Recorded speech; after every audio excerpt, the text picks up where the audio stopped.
Hello, everybody, and welcome to today's webinar, the COVID-19 effect on state, city, personal income taxes. You are, as the audience, in listen-only mode. A couple housekeeping items. If you have any questions during the webinar, please submit them using the Q&A tool. We will keep an eye on those during the webinar, and we'll try to address those. If anything isn't directly addressed during the webinar, we will try to follow up with you post-webinar. Along with the slides. So with that, I'd like to introduce our first speaker, Eugene Revere. Take it away, Eugene. Thanks, Stephen. And if we could go to the next slide, a little bit of housekeeping there, and then the agenda. You'll see what we have to come today. It's going to be a crisp webinar, hopefully. We only have 30 minutes. So we'll jump through these things quickly. But hopefully we'll give everybody some good insight throughout the next 30 minutes. Next slide. So David Seiden, the head of our practice, our state and local tax practice, had to bail out on us today because of another event. But Rena and I will take you through the next 30 minutes. I'm Eugene Revere. I'm a state and local tax partner at Citrin Cooperman. I've been somehow doing state and local tax work for over 20 years now. The last 8 of them with Citrin Cooperman. I'm joined today by Rena Genauer, who's a manager in our state and local tax group. And Rena, how long have you been with us now? Thanks for asking, Eugene, although maybe it shouldn't be a thank you. I have been with Citrin Cooperman 5 years this week. Ooh, congratulations, Rena. I'm sure it's been a glorious 5 years. 5 incredible years in the world of state and local tax. Couldn't ask for anything better. You're welcome.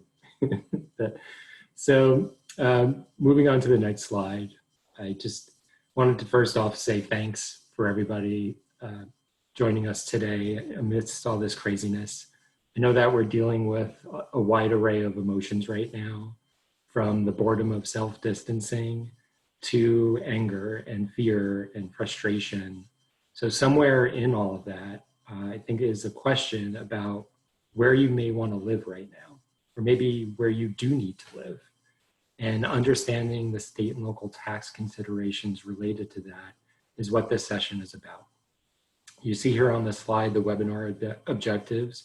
We want to give you some insight into each of these pieces. There was a recent New York Times article, which was kind of the genesis for our own article and this presentation, along with just a lot of questions from our clients in this realm.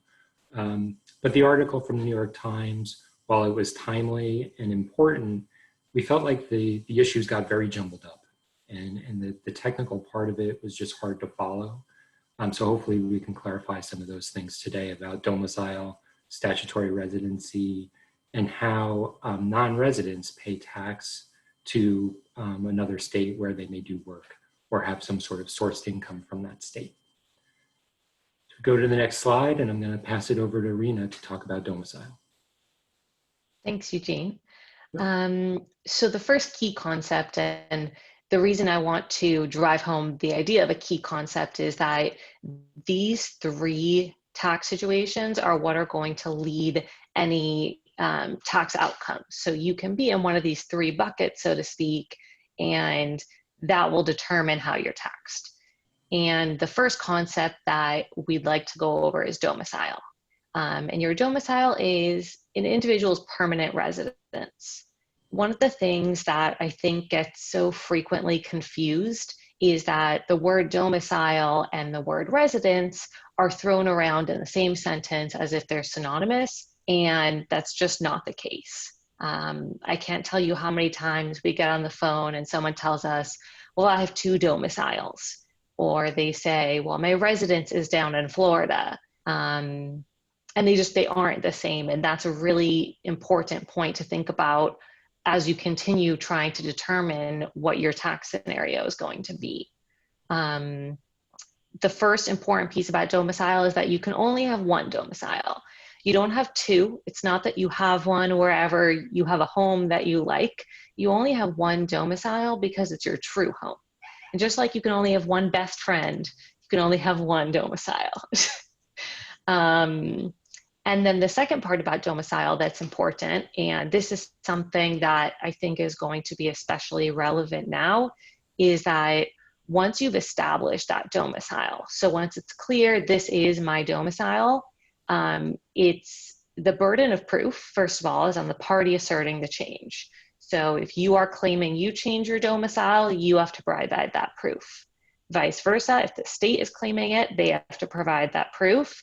And the level of proof is clear and convincing evidence. I'm sorry to interrupt, Rena, but Go ahead.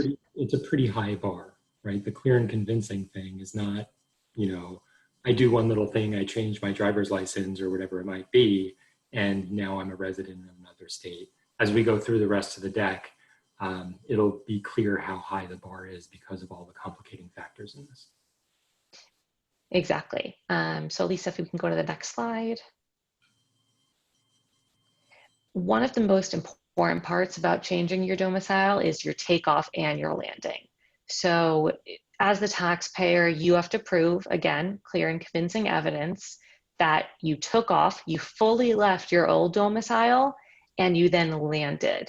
You firmly established your new domicile. So if you take off, you basically fled the scene in New York City because it was rough, but you never really established anything in your new domicile, it could, no pun intended, land you in hot water. Yeah. And I think that temporary nature of what we see going on right now really feeds into this, that you're not really landing at your vacation home for 6 months and creating permanent ties to that location that would rise to the level of a change of domicile. In general, I mean, we have to walk through each individual's facts, but this piece is a really important part of the COVID situation when people start thinking about, well, did I change my residency for personal income tax purposes? It may not be the case, but again, fact by fact, case by case basis. Sure. Next slide, please.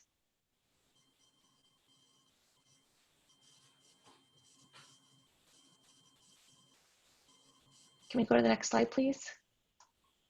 Rena, I don't know, maybe you're not seeing it, but we're flipped to. Okay, there we go. Sorry about that. Something that, despite the firm guidance we've just given you about takeoff and landing, that takeoff does not require selling your old domicile or the home you have in your old domicile. It can definitely help, but it's not a black and white. And Eugene, how many times have you seen under audit it hasn't been an issue? Yeah, many of them, because many of our clients, they want to keep their historic home. But if you're going to keep your historic home, the bar is higher to prove that you change your domicile to another state. It's really just, it's part of the thought process. But as you go through the domicile slides, we'll talk about each factor and how far you have to go so that we're good here. But you could keep your historic home. Exactly. Okay, next slide. There are 5 factors that states typically look to when they determine domicile. I say typically because there are 50 states, a couple of additional jurisdictions, and everyone does have slightly different rules. But overall, this is the general kind of standard that we typically see. And the first factor is home. Home is limited to black and white pieces. So the size of your home, the value of your home, and the additional kind of, I don't want to use the word fluffy, but the fluffier pieces. So the community ties you have to the location of your home, the country club you go to, the social events you participate in, even things as small as your cable package. If you have a home that has 5 channels and then you have another home that has 600, I'm sorry, we're quarantining. You need to be in the home that has 600 channels. I'm not sure I don't know what year you're in right now, Rita. Like, I feel like the days of cable packages are kind of gone, but it's You're talking to a millennial. Obviously, I don't have any cable packages. Like, the roles are turned here, actually. Yeah. But I think that that's a good point about the level of connectiveness with each home is what we really dig into here on the quote unquote home factor. And one thing on this bullet that comes up a lot for me is the fair market value thing. And I always try to belittle the fair market value piece because, you know, home prices are crazy all over the place. And it doesn't necessarily mean that you're, you know, the $4 million apartment in New York City is your true home just because your, you know, $1.5 million home in Florida is of lesser from a fair market value perspective. So I think when under audit, I try to push that one aside because it's really, you know, it shouldn't be part of the conversation from my perspective. And I think auditors kind of understand that. Yeah, and something that we've seen can be a little bit helpful. We are not sponsored by Zillow in any way, but when you go on these real estate websites, you can sometimes see the value relative to the neighborhood. So that's something that can kind of help push. Just because a home is cheaper in a different location, it can still be valuable relative to the area. Yeah. And the square footage, though, is what really drives it for me. Mm-hmm. Bedrooms, bathrooms, Yep. also an important point. If it has one bathroom and 6 bedrooms, it may seem like it's a great livable scenario, but when you think about it more, 6 people sharing one bathroom may not be really a residence at all at that point. About the time piece. Exactly. The second factor is time. And this is an area, I would say this is the area we see people get tripped up the most. Eugene, how about you? Yeah, totally. It's not every conversation, many conversation on residency and domicile starts with, well, I'm not in New York or whatever state for 184 days, so I can't be a resident. And Rena, talk about that a little bit. Yeah, that's just not the case. So the 183-day test or 184-day test, Eugene will touch on that a little bit later, but that's a different determination. So if you're deemed a domiciliary of the state, you're subject to tax regardless. And this time factor isn't just 183 or not. If you spent until now 365 days in New York State, and now because of COVID, you're spending 6 months out of 2020 in Florida, or 7 months out of 2020 in Florida, and 5 months in New York, 5 months is still a significant amount of time. And time again, under audit, we've seen the state or department push that it can still be a significant amount of time without being 183 days. The number I would use, if I were going to throw out a safe number of the amount of time you can spend in your old domicile and, so to speak, win this factor, I would say probably less than 120 days is safe. Yeah, I mean, I think about it more like a buffer, right? We keep using the Florida, New York example because it's just the most common for us. You know, I want to see a split between those, like 180 in Florida and 120 in New York, some sort of 60-day buffer, or, you know, the more the better in this case. Yeah, I would say, I mean, personally, maybe I'm being conservative, but I think even under audit, 60 days could be a hard sell. And it's really difficult to shift your mindset from, I just have to be under 183 and then I'm clear, to, oh, it really is about the significance of the time and the contrast of the time. Yeah. And it's one factor. Right. There's still 5. There's still 4 more plus the others. So the second factor, or the third factor, is active business involvement. And for some of our attendees, they may be retired, so this might be irrelevant. But it is technically an analysis of any active business participation and where it takes place. And specifically in the COVID environment, something that we've been talking about a lot is if you go and you work from home and maybe you decide you want to start working from home forever, does that become a factor for your old domicile because that's the office you report to? or can it be weighed towards your new domicile?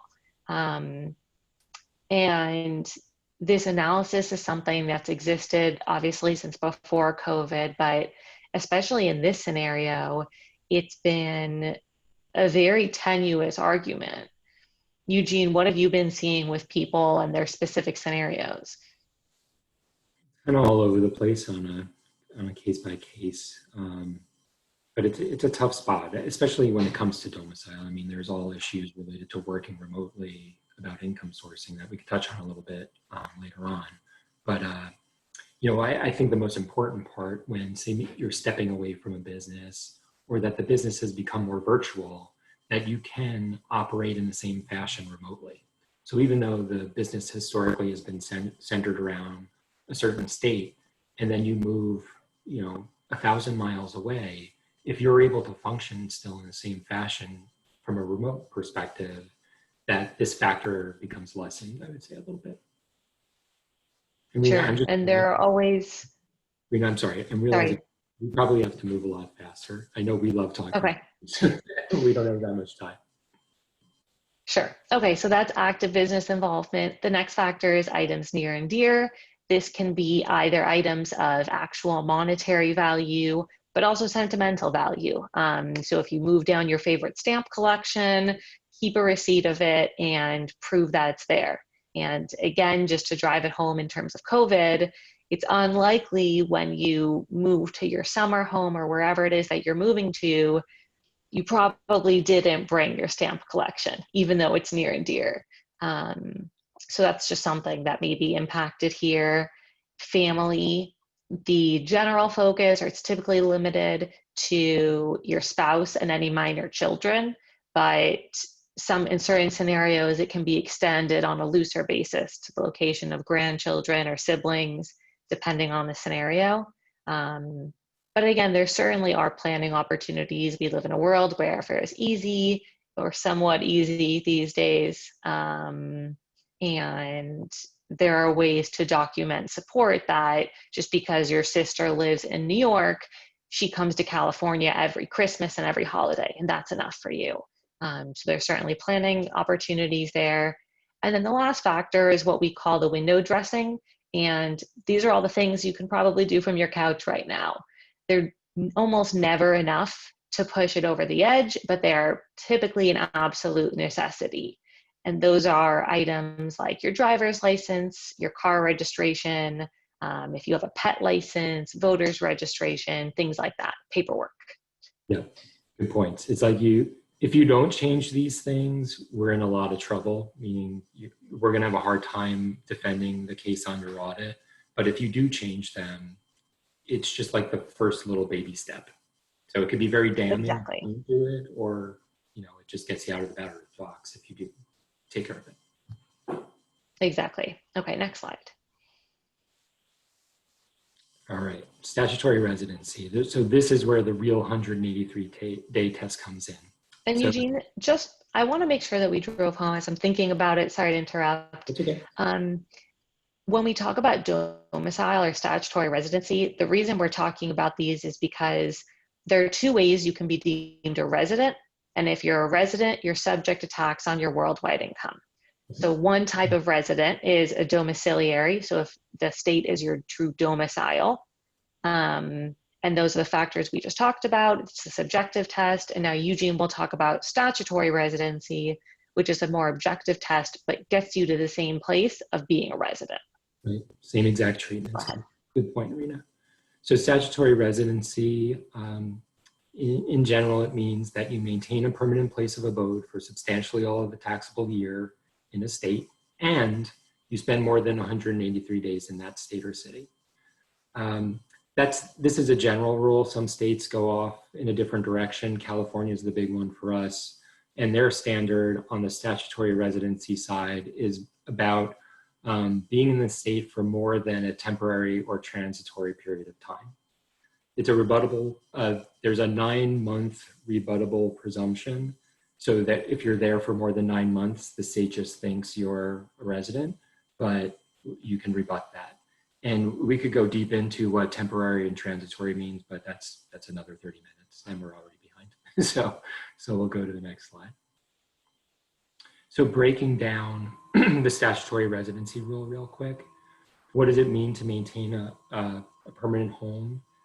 It could mean almost anything. There's a famous case about a New York tax case about someone who had a room that they could use at a rectory. They didn't pay anything for that room, but they did make payments related to food and housekeeping costs. And they had their own personal effects there and their own furniture. And that was deemed to be a permanent place of abode for this purpose because it was substantial enough. Even though they didn't have a lease, they didn't own anything, it was still a permanent place of abode for them.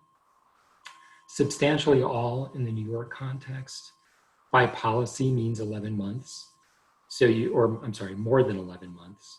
So please, if you are planning on buying someplace in New York, wait until February, because at least in that first year, you cannot be deemed to be a statutory resident because you missed this part of the test.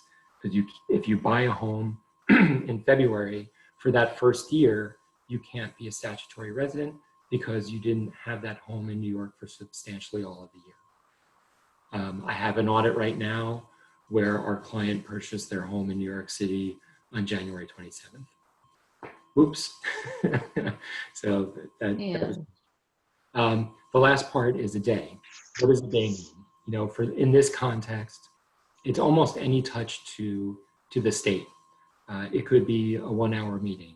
It could be a shopping trip into the state. The only carve outs to the rule is if you're in the stream of transportation, meaning you live in Connecticut, you have an apartment in New York City, you drive through New York to get to LaGuardia Airport, that won't be deemed to be a New York day because you're in the stream of transportation. Also, being admitted to a healthcare facility does not count. Your spouse could be admitted to a healthcare facility and you go visit your spouse at the facility. That's a New York day for you. As unkind as that is, that's just the way it works. And there's been case law about that too. To date, I haven't seen any states issue guidance specifically COVID related in terms of whether that will be deemed a medical day. So the IRS has released some guidance about that for foreign nationals, but we haven't seen guidance by states about exemptions related to COVID for that. Yep, good point, Rena. You go to the next slide. So this is if you're not deemed to be a resident, you're not a domiciliary, you're not a statutory resident, the state could still subject you to tax based on whether you have income from that state, meaning you work in that state, so you earn wages, but you commute back home to the neighboring state. What comes along with that can be deferred compensation and stock options. If you're an owner of a flow-through entity that does business in another state, that could put income on your non-resident state return. One big thing that comes up a lot, and we got a lot of questions on this on the invites to this webinar, is the convenience of employer rule. So New York and Pennsylvania and a couple other states have this convenience of employer rule.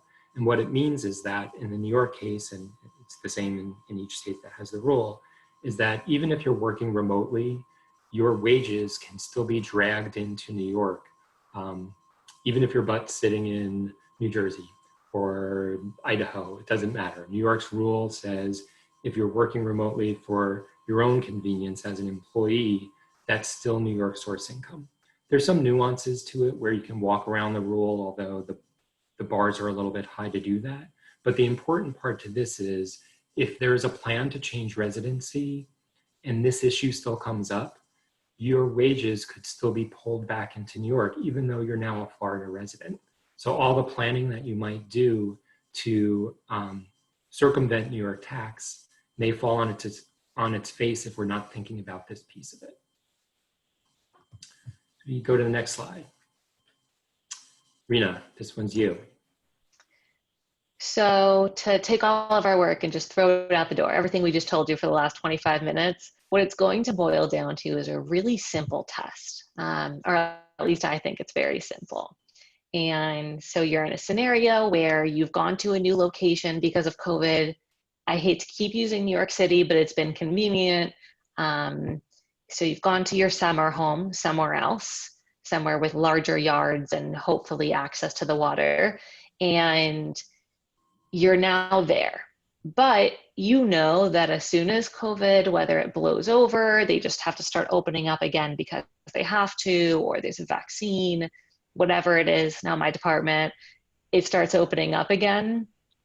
If you're just going back to your old life for the most part, so you're going to go back to your old apartment, your kids will go to the same schools they used to go to, all of those facts that we talked about, if they're really just going back to how they used to be, it's pretty unlikely that you'll be successful claiming a change in domicile if you were under audit. The whole concept is takeoff and landing. And if you land for 2 seconds, it might just be a layover. Yeah, totally right, Rena. Another bad pun, by the way. I'm really good at the bad puns. Today.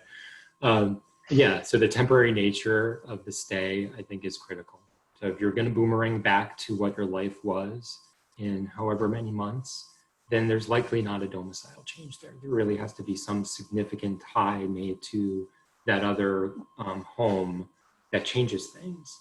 And one point that I've seen come up a few times recently is the question of dual residency, right? So now your true home is still where your original home was, but you've just spent greater than 183 days in that other state. So in 2020, there is a pretty significant risk of dual residency because of this. And it's there may be some sort of credit mechanism that helps you out, but there's also the possibility of double taxation on, say, passive income, capital gains, dividends and interest. So it's really something to watch out for here. It could catch you off guard. Yep, exactly.